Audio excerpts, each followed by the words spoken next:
Olá pessoal, bom dia, boa tarde, boa noite, espero que vocês estejam todos bem. Então, dando continuidade ao nosso curso de cálculo vetorial, hoje nós estudaremos dois importantes operadores diferenciais, o divergente e o rotacional.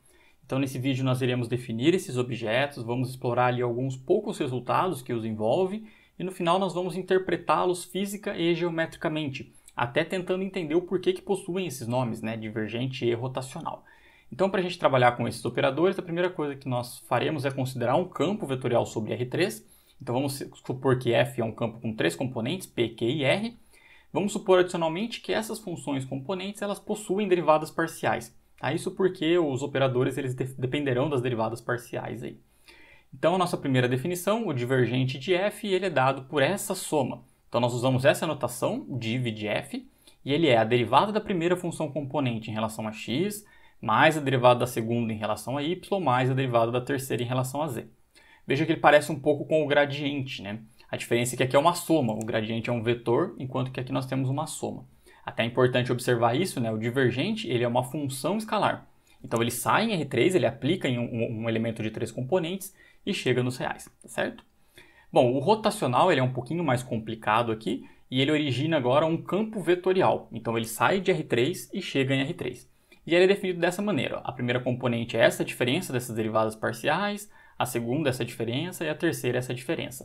Um pouquinho complicado, né? Daqui a pouquinho eu vou ensinar vocês a fazer isso de uma maneira mais simples, mas essa é a definição. Então o divergente nós usamos o div de f, o rotacional o rot de f e nós definimos dessa forma. Então ambos esses objetos se aplicam a campos vetoriais, tá bom? Então nós calculamos divergente e rotacional apenas de campos vetoriais e com essa diferença que eu falei. O divergente é uma função escalar, o rotacional é um campo vetorial. Muito bem, como é que a gente vai interpretar isso, né? É um pouco feio, né? Interpretar não, né? Como é que nós vamos decorar, digamos assim, que esses operadores funcionam dessa maneira? Para isso, nós vamos considerar esse operador diferencial nabla. E vamos supor que ele é algo com essas três componentes.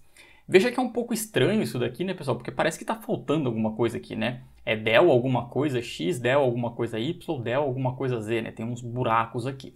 Então, como que nós vamos interpretar, né? Como que nós vamos utilizar esse operador? Ele sempre terá de ser acompanhado de alguém. Nós teremos que aplicar ele a alguém. E esse aqui é o caso que vocês já viram, que vamos para o nosso quadrinho.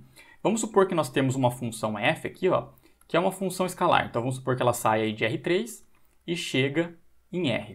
O que acontece, pessoal, se eu fizer esse cara aí, né, esse nabla, esse operador que nós definimos, vezes f, vezes entre aspas, né? Então veja, essa função f ela está chegando nos reais. E esse operador nosso é algo com três componentes. Então vamos enxergá-lo como se ele fosse um vetor. Como é que fica esse produto? O vetor vezes algo que está nos reais. Então nós fazemos um produto componente a componente, né? Supondo ser um vetor, obviamente, né, pessoal? Então veja, isso aqui vai ficar o seguinte. A primeira componente desse vetor, que é o del x, multiplicando f. Então ele vai ficar del f, del x. Certo? E aqui é a mesma coisa. Então, del f, del y, del f, del z. Veja, isso aqui vocês conhecem, né? Isso aqui não é exatamente o gradiente de f. Então, se a gente interpretar esse nabla, né, esse triângulo de ponta cabeça, como sendo esse operador diferencial, para uma função escalar, esse produto, ele origina exatamente no gradiente. Tá vendo? Eu vou até passar os slides aqui, ó, eu escrevi para vocês. Então, tratando ele como um vetor, esse produto dá o gradiente. Então, nós podemos fazer algo parecido agora, pessoal, para um campo vetorial. Quer ver? Então, vamos considerar aqui ó, agora um campo vetorial F. Então, ele está saindo de R3, chegando em R3, certo? Vamos supor que eles têm aquelas funções componentes que nós comentamos agora há pouco, né? P, Q e R. Então, como é que eu faço o produto desse operador, né, desse vetor nabla, com esse campo? Veja que eu não consigo fazer isso aqui simplesmente, né? Porque quando eu falo de produto entre algo com três componentes, eu preciso saber qual o produto que eu estou falando. Então vamos fazer inicialmente esse produto aqui, ó, o produto escalar. Então quando eu faço esse nabla, produto escalar com f, como é que vai ficar? Ó? Vai ficar aquela ideia ali, então aqui é del x, del y e del z, certo? Então essas aqui são as funções não, né? São as componentes do nosso vetor nabla. Agora vai ficar produto escalar com o nosso campo vetorial, que ele possui funções componentes, supondo, né, P, Q e R, tá bom? Eu não escrevi aqui nos slides, mas vamos supor que aconteça isso. Muito bem, pessoal, quanto que dá isso aqui? Veja, produto escalar faz componente a componente e soma. Então vai ficar del P, del x, mais del Q, del y, mais del R, del z. Isso aqui te lembra alguma coisa? Porque eu vou voltar os slides aqui, note. Del P, del X, mais del Q, del Y, mais del R, del Z. Isso aqui é exatamente o divergente de F. Então, quando a gente faz esse produto escalar, né, entre aspas, considerando esse operador agora, né, vou até escrever aqui. Isso aqui vai ser a mesma coisa, eu vou escrever aqui em cima, né, vai ficar um pouquinho feio, mas nos slides está mais bonitinho. Mas é a mesma coisa que o divergente desse campo vetorial. Então, para a gente decorar, né, o divergente não era tão difícil, mas para a gente guardar, nós podemos pensar nele dessa maneira, como sendo esse produto escalar do nabla com um campo vetorial que nós queremos calcular o divergente. Beleza? E para o rotacional, né? Bom, é meio que fácil de chutar aqui, né? Rotacional, nós vamos calcular agora esse produto vetorial. Então, vou calcular o produto vetorial desse operador nabla com o campo F. Quer ver? Vamos ver o que vai acontecer aqui, ó, a mágica que vai acontecer. Então, nós temos aqui esse subdeterminante, fazer meio apertadinho para caber aqui, mas nós temos então os versores aqui, né? Fazer aquele determinante fake I, J, K. Então, vou fechar aqui. Bom, aí a primeira linha são as primeiras componentes do nosso primeiro vetor, né? Que é esse vetor nabla, né? Então, vai ficar del X, del Y e o del Z, certo? Então, aqui nós colocamos essas componentes. E aqui as componentes do nosso vetor F, né? Então, do nosso campo vetorial, P, Q e R. E aí vamos calcular esse determinante aí. Veja, pessoal, eu vou ter que fazer meio apertadinho aqui para caber, mas ó, na posição I, né, no versor I, eu calculo esse subdeterminante. Então veja o que vai acontecer. Vou abrir parênteses aqui, vou colocar ele aqui na vertical, tá, pessoal, porque senão não vai caber. Mas ó, quando eu multiplico o I, ele vai ficar então del R, del Y, menos, deixa eu arrumar esse del aqui, del Q, del Z, certo, pessoal? Então esse primeiro subdeterminante fica isso, né? Tampando a coluna I aqui, né? Vai ficar esse subdeterminante. Agora a segunda linha, veja, a segunda linha, ela vai ficar, a segunda coluna aí, né? Del P, del Z, menos del R, del X, certo? Então eu fiz agora esse outro determinante. E o terceiro aqui, ele vai ficar del Q, del X, menos del P, del Y, certo? Então, ficaria esse objeto aqui, né? Tá até um pouquinho apertado, já vou subir ele. Vou colocar transposto aqui, né? Ficou bem feinho, deixa eu só puxar ele para cima. Ao menos um pouco para que caiba nessa página. Mas veja, pessoal, ficou isso aqui. Então, a primeira componente do seu vetor seria essa diferença, a segunda essa aqui e a terceira essa. Note, vou voltar aos slides novamente, ó. Primeira componente, del R, del Y, menos del Q, del Z. Olha aqui o rotacional. Agora a segunda, del P, del Z, menos del R, del X, ó. E a terceira, del Q, del X, menos del P, del Y. Então, esse objeto aqui resultou exatamente, né, vamos escrever aqui na frente, no rotacional do nosso campo F. Ó. Então, é o rotacional do campo F. Certo? Tá vendo? Então, é assim que a gente interpreta, né? Ah, eu preciso decorar essa fórmula muito feia aqui. Não. Basta eu guardar esse operador nabla e aí eu faço isso. O divergente é o produto escalar, eu até coloquei aqui nos slides. E o rotacional é o produto vetorial. Inclusive, em vários livros, né, em vários locais, denota-se assim. O divergente, né, coloca-se esse produto escalar, mesmo essa notação, e o rotacional é essa daqui. Beleza? Então, quando a gente quiser fazer um exemplo, né, eu preciso calcular, o divergente é mais fácil, né, mas o rotacional eu preciso calcular, façam esse produto. Coloquem as funções que vocês estão trabalhando aqui, calculem esse determinante de mentirinha aqui, e vocês vão encontrar qual que é o seu campo vetorial, que resulta aí no rotacional. Beleza? Antes de a gente fazer um exemplo, só uma observação, pessoal. Veja que essa definição, né, principalmente tratando-se de produto vetorial, eu preciso de um campo com 3 componentes, senão não faz sentido fazer isso, né? Se eu estiver trabalhando com um campo sobre R2, eu enxergo ele dessa maneira aqui, ó. Eu faço ele como a primeira componente, uma P de XY, a segunda uma Q de XY e a terceira é o zero. É igual a gente faz normalmente, né? Mas é que toda a teoria que nós desenvolvemos até o momento funciona para R2. Aqui, por conta dessa peculiaridade aqui desse produto vetorial, não dá para fazer em R2, né? Então nós zeramos, é bem intuitivo, mas só para deixar registrado. E aí nesse caso o que acontece fica isso, ó, tá? Quando você calcula o divergente fica del P, del X mais del Q, del Y. E o rotacional nesse caso resulta nesse vetor. Tá? Pode parecer um pouco estranho, pessoal, mas veja, ó, é P, Q e zero. Olhem aqui até para o nosso quadrinho, ó. Quando eu faço del R, del Y, isso zero, porque não existe o R. E quando eu faço del Q, del Z, como a nossa segunda função componente só depende de x e y, também zero. Então a primeira entrada aqui zera, né? A mesma coisa com a segunda, ó, del P, del Z é zero, del R, del X é zero. Então por isso que só sobra essa terceira. Beleza? Então, só para deixar registrado por que acontece isso. Mas calcula, né? Considera essa terceira componente zero, se for um campo em R2, faça as continhas aí. Beleza, meu povo? Vamos fazer um exercício aqui, então. Então, o primeiro exemplo, vou até para um quadrinho em branco. Nós temos esse campo vetorial aqui, ó, xz, xyz e menos y quadrado, e o exercício está pedindo para a gente calcular os operadores. Primeiramente o divergente, depois o rotacional, e o item C está pedindo para a gente calcular o divergente do rotacional. Essa é uma observação interessante, pessoal, vou até voltar aqui lá para o primeiro quadrinho. Poderia até ter sido ali, mas veja, como eu falei com vocês, o divergente ele é uma função escalar e o rotacional é um campo. Tanto o divergente quanto o rotacional se aplicam a campos. Então, veja que eu consigo calcular o divergente do rotacional, já que o rotacional é um campo. No entanto, eu não consigo fazer o caminho contrário, tá? Eu não consigo calcular o rotacional do divergente. Não faz o menor sentido fazer isso, uma vez que o divergente é uma função escalar. Tá bom? Então, eu só consigo realmente calcular nessa via que o exercício está pedindo, né? Ó, calcular o divergente do rotacional. O contrário não é possível. Muito bem, vamos fazer exercício aí. Então, nós aprendemos agora há pouco como calcula, né, o divergente desse campo F aí, né? Então, o div de F, a gente pode interpretar como aquele produto escalar, né? Então, já vou até usar a notação. Então, ele é o produto escalar daquele nabla que nós inventamos com esse campo vetorial aí, ó. Então, já usando as informações, pessoal, ele vai ficar o seguinte, ó, vai ficar a derivada da primeira função componente em relação a x, então, del xz em relação a x aqui, né? Derivada em x. Aí aqui mais del, a segunda função componente, que é xyz em relação a y, né, derivada parcial, e por último mais, agora a derivada da terceira função componente, que é menos y ao quadrado, em relação a z aqui, certo? Então é só calcular essas derivadas parciais, né, pessoal? Então é só, pode fazer direto, né, não precisa escrever essa passagem aqui se você já conseguir, mas é bem sossegado. Vai ficar a derivada parcial da primeira em relação a x é z, a derivada parcial da segunda em relação a y fica x vezes z, a derivada parcial da terceira em relação a z é zero. Então, esse aqui é o nosso divergente, ó. Acabou, tá bom? Já fizemos aí.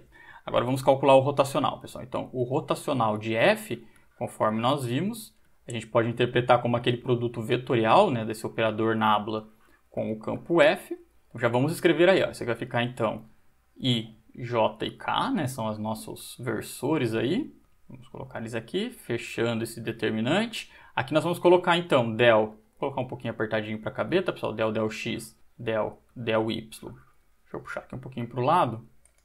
Beleza? E aqui a gente coloca del z. Né? Então, vamos calcular esses determinantes aqui. Aqui nós vamos colocar as funções componentes do seu campo f. Então, fica xz, xyz e menos y ao quadrado. Caso você já tenha, não, quero olhar aqui nos slides, que é isso daqui, né? É só calcular essa diferença. Tranquilo, né, pessoal? Eu vou fazer assim porque isso aqui funciona no caso geral. Então, se você guardar essa ideia dessa operação aqui, você consegue resolver todos os exercícios aí que pedem rotacional, né? Então, vamos calcular, pessoal. Então, a primeira função componente. Vamos lá, ó. Tampa a primeira coluna, calcula esse determinante, ó. Então, vai ficar del menos y ao quadrado del y, ou seja, menos 2y, diminuir esse parênteses aqui, né? Menos essa diferença aqui, essa derivada, né? Del xyz, del z. Então, vai ficar menos xy, certo? Agora, a segunda função componente, né? Então, a gente tem que multiplicar por menos, eu vou fazer o contrário. Então, vai ficar del xz, del z. Então, vai ficar simplesmente x menos del menos y ao quadrado del x, que é zero, né? Então, aqui ficou só x. E agora, a nossa terceira função componente, né? Nossa terceira aqui, vai ficar del xyz em relação a x. Então, vai ficar yz. Menos aquela outra ali que é zero, né? Del xz em relação a y é zero. Então, esse aqui é o nosso rotacional, veja. Tranquilo, né, pessoal? Bem sossegado, né? Vou puxar um pouquinho para cima só para caber aqui. Mas tá vendo que guardando isso daqui, né, pessoal, a gente consegue fazer tranquilamente, né? É só realmente fazer esses cálculos aqui bem simplesinhos. Até daqui a pouco eu destaco. Mas é só a gente fazer essa continha, né? Pensando no produto escalar e no produto vetorial. Agora, quer ver? Esse último que está pedindo aqui, ó, no exercício, é o divergente do rotacional. Então, eu quero calcular o divergente do rotacional de f. Então, o que eu vou fazer? Eu vou olhar para esse novo campo que nós obtivemos aqui na linha de cima e calcular o divergente dele. Veja que interessante que vai acontecer aqui, ó. Quando eu calculo o divergente, então, olha, a primeira função componente derivada em relação a x, a segunda em relação a y, a terceira em relação a z. Quando eu derivo a primeira em relação a x, veja, vai ficar menos y. Então, ficou aqui menos y. Quando eu fizer a derivada da segunda em relação a y, vai ficar zero. E a derivada da terceira em relação a z vai ficar y. Então, ficou menos y mais y, que ficou zero. acabou. Certo? Vou destacar aqui, vamos deixar bonitinho. Então, nessa primeira etapa, nós chegamos que o divergente vale isso daqui. Na segunda, que o rotacional vale esse vetor aqui. Na verdade, é um campo vetorial, né? Então, chegou nesse objeto. E, por último, o divergente do rotacional, que é o item C aí, deu simplesmente zero, né? Zero número mesmo, né? Porque o zero é... O divergente, ele é uma função escalar, né? Resulta em um número. Beleza, pessoal? Vamos passar os slides aqui para ver se a gente acertou.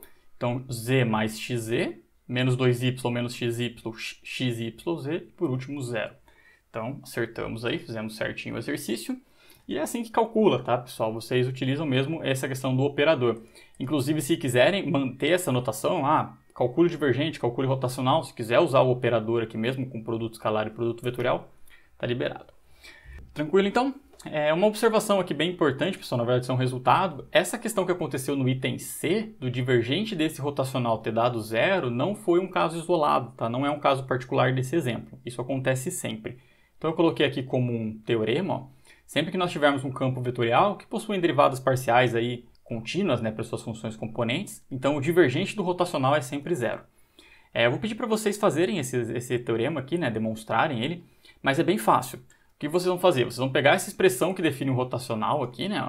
Porque esse aqui é o campo rotacional, e calcular o divergente disso. Então, quando você calcula, você vai derivar a primeira função componente em x, a segunda em y, a terceira em z e somar.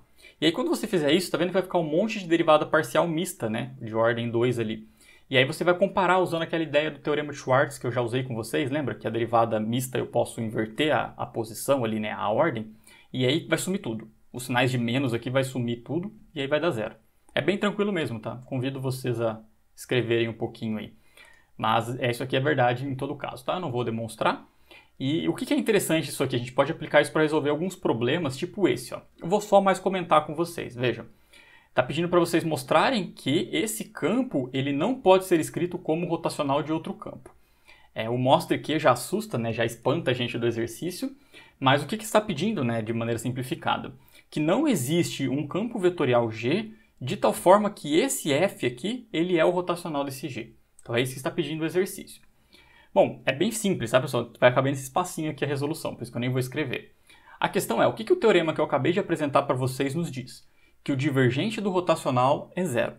Se esse campo F fosse o rotacional de alguém, ou seja, se ele fosse o rotacional de um certo G, o que aconteceria com o divergente dele? O divergente de F seria igual ao divergente desse rotacional de G, que conforme nós acabamos de ver é sempre zero, concordam? Então o divergente de F precisaria ser zero. Mas, ora, esse campo aqui não é exatamente o do exemplo anterior, veja, é o mesmo campo. E quanto que dá o divergente dele? Ó, nós acabamos de calcular. Não está dando zero. Então não pode existir esse G. Deu para entender? Qualquer coisa reflita um pouquinho, pessoal, mas é bem simplesinho. Ó. Se existisse esse G, então o divergente dele seria zero, o divergente do F, pelo teorema. Entretanto, né, nós acabamos de fazer aí, o divergente não é zero. Né? O divergente dá esse cara aqui. Então esse G não pode existir. Então, para isso que serve esse teorema, né? A questão é meio que a contrapositiva, né? A negação. Eu mostro que isso aqui é diferente de zero, né? O divergente de alguém. Então, eu concluo que não pode existir um G tal que esse F seja o rotacional. Talvez fique um pouco estranho falando assim, tá, pessoal? Mas é relativamente simples, depois pensem um pouquinho aí. Beleza? Muito bem. Uma coisa bem interessante dos operadores aí, pessoal, especialmente do rotacional, é em relação ao campo ser conservativo. Ele tem uma relação aí para o caso de campos com três variáveis, três componentes. Então, esse aqui é o segundo teorema que eu quero apresentar para vocês, que ele diz o seguinte, ó.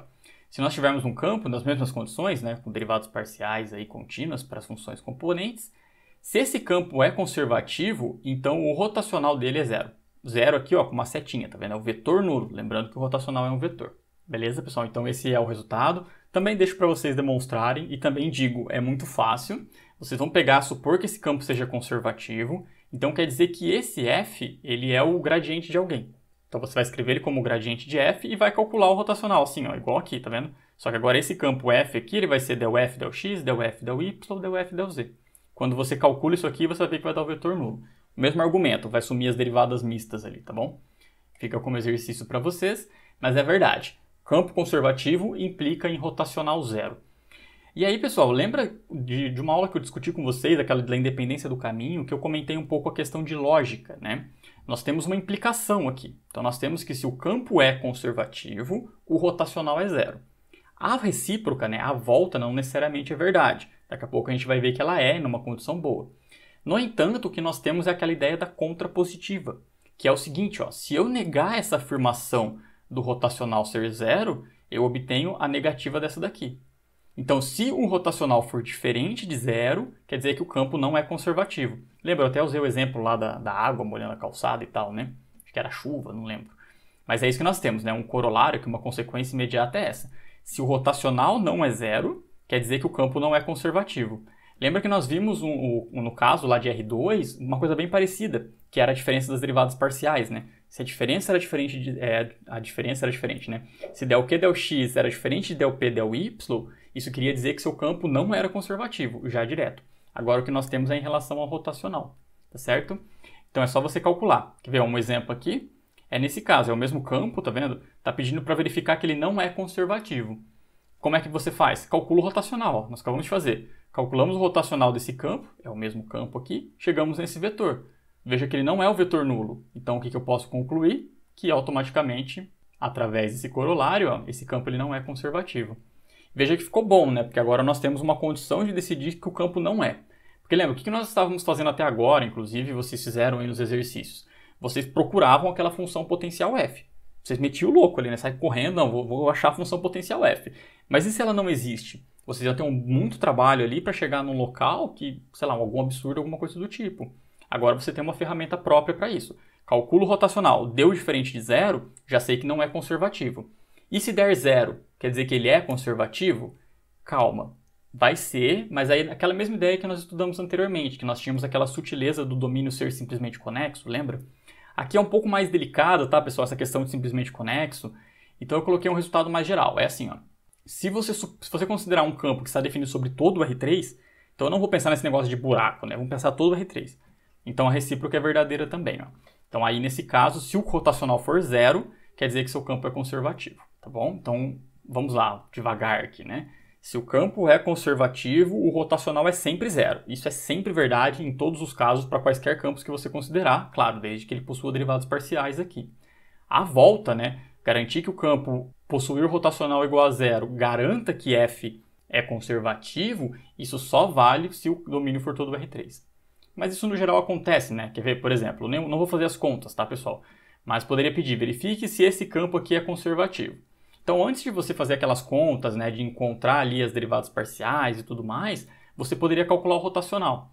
Não vou calcular aqui, tá? Vou só colocar o resultado, mas é a mesma ideia daqui do quadrinho, ó. Fazemos esse subdeterminante, esse determinante aqui, encontramos o vetor e verificamos se ele é o vetor nulo ou não. Nesse caso vai dar, tá bom? Então ele deu o vetor nulo, beleza. Agora eu quero usar o teorema, o que falta? Verificar se o domínio é todo R3. E nesse caso é, né? Não há nenhuma restrição, então o teorema garante que esse campo é conservativo. Tranquilo, meu povo? Então é isso, ó. Em relação a algumas propriedades são essas, né? É interessante. E note, pessoal, que esses teoremas que eu falei agora com vocês, esses dois últimos, eles são totalmente paralelos àquela ideia da diferença de del Q del X com del P del Y, que nós estudamos na aula de independência do caminho, lembra? E até naquela oportunidade eu falei, para R3 é mais difícil, pessoal, quando a gente vê rotacional vai ficar mais fácil. Porque é isso, o rotacional substitui a diferença daquele caso, a diferença de del Q del X com del P del Y. O que faz bastante sentido se a gente voltar aqui para o início dos slides com essa observação, ó. Olha o que fica o rotacional no caso de um campo de duas componentes. 0, 0, del Q del X menos del P del Y. Então olha que legal. Quando eu faço o rotacional igual ao vetor nulo, quer dizer que essa terceira componente tem que ser o vetor nulo. Então del Q del X tem que ser igual ao del P del Y, que era a condição que nós aprendemos lá no passado, lembra? Então por isso que é um paralelo realmente, né? Quando a gente quer trabalhar no caso do R2, basta que essa diferença seja zero, dessas duas coisas aqui. Agora para R3 é mais complicado, né? Mais estranho, mas aí a gente trabalha com o rotacional. Tranquilo, pessoal? Então é bem de boas mesmo, e esses resultados aqui eles são importantes por isso, né? Agora nós temos uma maneira de encontrar, né, de verificar se o campo é conservativo ou não. É claro que a gente pode simplesmente encontrar aquela função potencial, mas se a gente quiser verificar antes de sair fazendo conta, utiliza o rotacional, certo? Muito bem, pessoal, o que eu quero comentar com vocês agora é a interpretação física e geométrica desses operadores, tá? Do divergente e do rotacional, que conforme vocês verão, são aplicações bem interessantes, né? São interpretações bem bacanas assim, desses objetos, que eles serão muito utilizados. Tá? Os dois principais resultados que nós veremos nesse curso, que são os dois últimos resultados, o teorema de Gauss e o teorema de Stokes, a gente utiliza o divergente e o rotacional. E vocês vão usar isso muito, tá? Em Física 3, Mecânica dos Fluidos, em outras disciplinas vocês utilizarão esses dois resultados. Então é legal que a gente interprete, né? Entenda por que eles funcionam. E vamos aqui, ó. Então vamos supor que esse campo vetorial que a gente está trabalhando, pessoal, ele descreva aí, por exemplo, o escoamento de um fluido ou um gás, né? É um campo de forças de algum objeto com essa natureza. Então, o que o divergente nos diz, né? Isso aqui, pessoal, é a grosso modo, né? Lembrando que eu sou matemático, eu não sou físico, então eu me esforço bastante para tentar explicar para vocês essas coisas, mas não é bem a minha praia, tá? Então é realmente superficialmente. Mas o que o divergente está nos dizendo, pessoal, é o quanto esse fluido ou gás, né? O quanto esse objeto tende a fluir para fora ou para dentro de pequenas regiões ao redor desse ponto. Então, o que ele está medindo? A capacidade desse objeto, desse fluido, desse gás, de divergir. Por isso que esse nome, divergente. Então, imagina que você tem ali um escoamento de um fluido e você tem tipo uma fonte. Naquele ponto, o seu fluido está saindo. Então, essa que é a ideia, ele está divergindo daquele ponto. Ou ele poderia estar atraindo. Então, é isso que o divergente mede. Tá, eu coloquei aqui um desenho, ó, vai ficar fácil de entender. É claro que, no geral, não é uma condição perfeita como essa, tá? Mas é assim, ó. Se o divergente for maior que zero, então quer dizer que ele está divergindo. É alguma coisa desse tipo. Ó, nós temos o ponto e o fluido, aí, o seu campo de forças, ele está saindo desse ponto. Se o divergente der menor do que zero, então ele não está divergindo, ele está convergindo, tá vendo? Ele está meio que atraindo para esse ponto. Enquanto que se o divergente der zero, então essa é a ideia, ele está passando direto.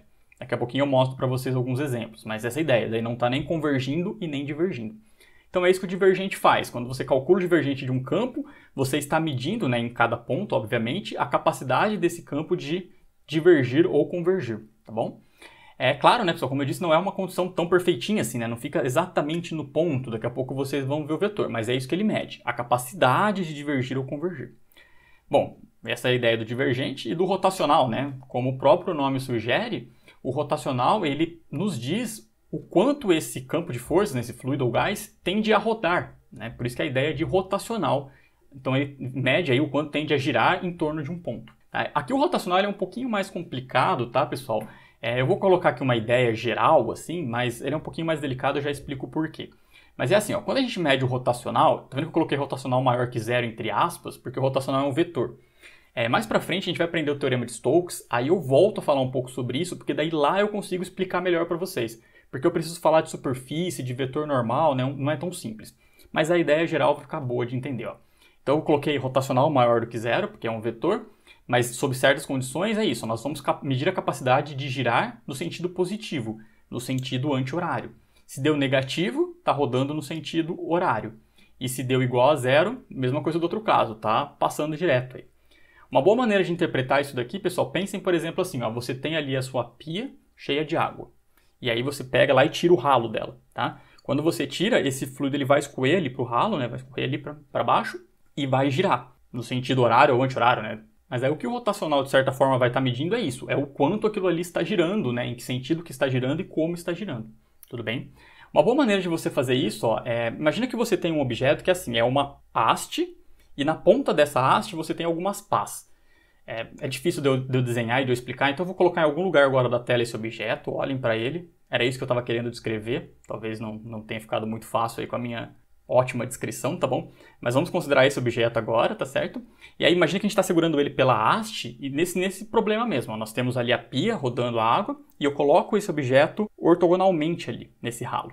Então veja, o ralo vai empurrar essas hastes nessas pás e ela vai girar. Então é isso que o rotacional está medindo, é como se fosse esse objeto. Está rodando no sentido horário, está rodando no sentido anti-horário, ou agora pensa que eu não coloco assim, eu coloco de lado. Quando eu coloco de lado, esse movimento ele não vai fazer nada com o nosso objeto. Então ele vai ficar parado, né? Que seria a ideia do rotacional ser zero. Tá? Um exemplo maior aí talvez, né? Talvez mais fácil de entender ainda, é você pensar no furacão, que ele está girando ali. Então imagina que você tem essas pás aí bem grandes, né? E você coloca dentro do seu furacão. É isso que ele vai medir, como é que está girando, né? Está empurrando essa pá. É importante essa ideia da pá, pessoal, porque quando eu coloco, não quer necessariamente que o objeto tenha esse formato aqui, né? De estar girando. Ele vai medir a capacidade, a tendência de girar. Então imagina o seguinte, imagina que eu tenho o fluido indo aí, ó, na direção de vocês, assim, né? Só que, sei lá, desse lado aqui nós temos uma velocidade maior. E aí eu coloco novamente essa haste aí com as pás. Se nesse lado o fluido está indo com uma velocidade maior, ele vai empurrar essa haste para girar. Então, embora eles estejam indo todos os lados na direção de vocês aí, né? O que está acontecendo é que esse lado está mais forte, então vai tender a girar. Compreende? Então essa aqui é a sutileza aí, né?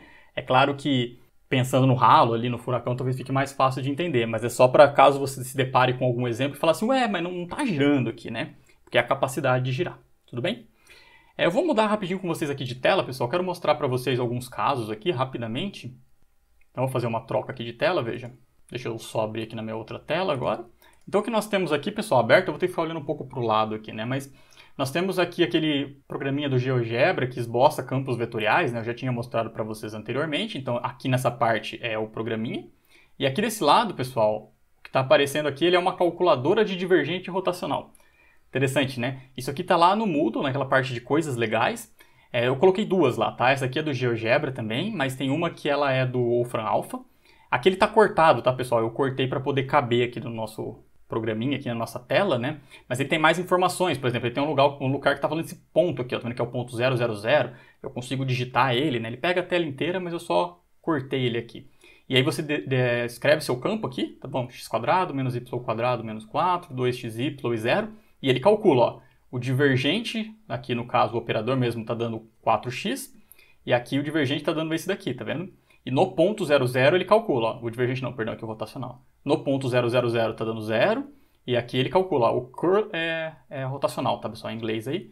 Quando ele calcula no 000 está dando esse vetor, tudo bem? Então ele já calcula os dois aqui direto, tanto em x, y, z geral, quanto no ponto que você indicar. Muito bem, quer ver o que eu quero conversar com vocês? É o seguinte, ó, vejam esse campo, né, que foi o mesmo que eu trabalhei com vocês naquela oportunidade. Note que eu vou até aumentar um pouquinho o tamanho dos vetores aqui, veja. Vamos tentar interpretar essa ideia do divergente aí, ó. Vamos olhar para esse ponto aqui, ó, o ponto 2, tá? Eu não sei se vocês conseguem enxergar, vou aumentar até o tamanhozinho da seta aí, ó. Mas note, nesse ponto 2 aqui, ó, o que está acontecendo, né, mais ou menos aqui. Veja que está saindo, ó, essa setinha está apontando para a esquerda, aqui está apontando para a direita e aqui está indo para cima, ó. Está indo para cima, aqui está indo para baixo, ó. Então, o que tende a entender nesse ponto, né? Que todos os vetores, as forças aqui, esse fluido, esse objeto, ele está saindo. Tá vendo? Então, o campo vetorial, ele está, de fato, divergindo desse ponto. E note, ó, esse campo vetorial é esse aqui, ó, x² menos y² menos 4, 2xy. Que é o mesmo que eu coloquei aqui no nosso outro quadrinho, aqui na nossa calculadora, veja. x² menos y² menos 4, 2xy, zerei a terceira. Então, quando você calcula o divergente, veja que ele está dando 4x. Se você calcular em particular no ponto, eu vou escrever, vocês não vão ver aí, mas no ponto de componente 200, olha o que vai acontecer. No 200 deu 8, então deu positivo. Então lembra aquela ideia? O que aconteceu é que divergiu. Né? Então mediu a capacidade de divergir, o que é bem razoável. Agora vamos olhar para esse outro caso aqui, ó, nesse outro ponto, no -2, por exemplo. Né? Aí seria o contrário. Veja que as setinhas elas estão apontando para o -2. Né? Ó, tanto de cima que estão descendo, de baixo estão subindo, né? Da esquerda, da direita. Tá todo mundo apontando. Então a ideia é o quê? Que eles não, parece que não está divergindo, né? Parece que esse objeto está convergindo. E de fato, né? Já dá até para ver ali pela numeração, mas quer ver, ó, se eu colocar aqui em vez de 2, colocar a componente -2, ó, vai dar -8. Que é fato, né? Deu 4 vezes x aqui. Então essa aqui é a ideia. Ó. Nesse caso agora, o divergente está dando negativo, porque ele não está divergindo, né? Está convergindo. Isso assim, fica muito claro nesses dois pontos, né? Mas se a gente pegasse, por exemplo, aqui nesse ponto, aqui ó, que eu estou mostrando com o mouse, né? Aqui. Talvez ficasse um pouco mais estranho, que eu vou até aumentar aqui o tamanho dos vetores. Talvez fique um pouquinho ruim de vocês verem no caso geral, mas aqui fica bom. Ó. Veja nesse ponto aqui que eu estou com o mouse, ó. Veja que tem uma seta que está apontando para ele, pela direita, só que da esquerda está saindo. Então não é exatamente uma fonte que está absorvendo ou soltando esse fluido, né? Então é mais difícil de enxergar. Só que a questão é que essa força que está saindo aqui, esse vetor, ele é maior do que esse. Então o que está acontecendo nesse ponto é que não está exatamente divergindo totalmente, mas ele tem uma tendência maior a divergir. Dá para você olhar pelos vetores aqui de cima, veja que esse aqui está apontando um pouquinho para cima, né? E esse aqui também um pouquinho para baixo. Ó. Então ele não está realmente convergindo, está divergindo. E é de fato, né, que o x é positivo, olha pela expressão que está definindo aí, né, 4x, então de fato aqui o divergente seria positivo. Diferentemente daqui, ó, esse ponto é o contrário, o vetor que está apontando para ele, ele fica maior. E olha o vetor aqui de cima, ó, ele já tem uma tendência a estar convergindo, né, já está descendo. Então por isso que essa ideia, ele está medindo a capacidade, né, de convergir ou divergir. E quer ver, olha que interessante esse caso aqui, ó, se eu considerar, por exemplo, esse vetor, esse campo vetorial 1, e aqui eu vou colocar -1, ó. Olha o que vai acontecer. Deixa eu até colocar um número maior para ficar um pouco mais fácil de vocês enxergarem, né? Vou multiplicar esse campo por 5 porque os vetores ficam maiores. Mas veja, o que nós temos nesse caso, pessoal, são esses vetores. Ó. Todos eles estão apontando nessa direção com o mesmo módulo. Então você pode interpretar, é claro, né, pessoal? Eu estou mostrando em R2 para ficar mais fácil de enxergar, né? Mas vamos pensar numa situação real. Vocês podem pensar que vocês têm uma descida aí, uma superfície lisa, e você tem um fluido escorrendo nessa descida, tá? Então, por exemplo, pensa que é uma água descendo ali. Ela vai descer. Ela não tende a convergir para nenhum lugar, né? Ela vai embora. Então não vai nem divergir nem convergir, vai passar reto por todos. Então essa é a exata situação que o divergente dá zero. Ó. Calculo o divergente para você ver. Isso aqui vai dar 0 e 0, né? Del P, del X e del Q, del Y, ambas estão dando zero. Então essa aqui é a ideia, né? Isso aqui inclusive nós chamamos de fluido incompressível, né? Porque vai estar dando o divergente igual a zero. Então essa aqui é a ideia, tá vendo? Não tende aí nem a divergir nem a convergir. Tudo bem, pessoal? Então é uma ideia bem geral, né? Mas é essa a ideia do que mede o divergente rotacional.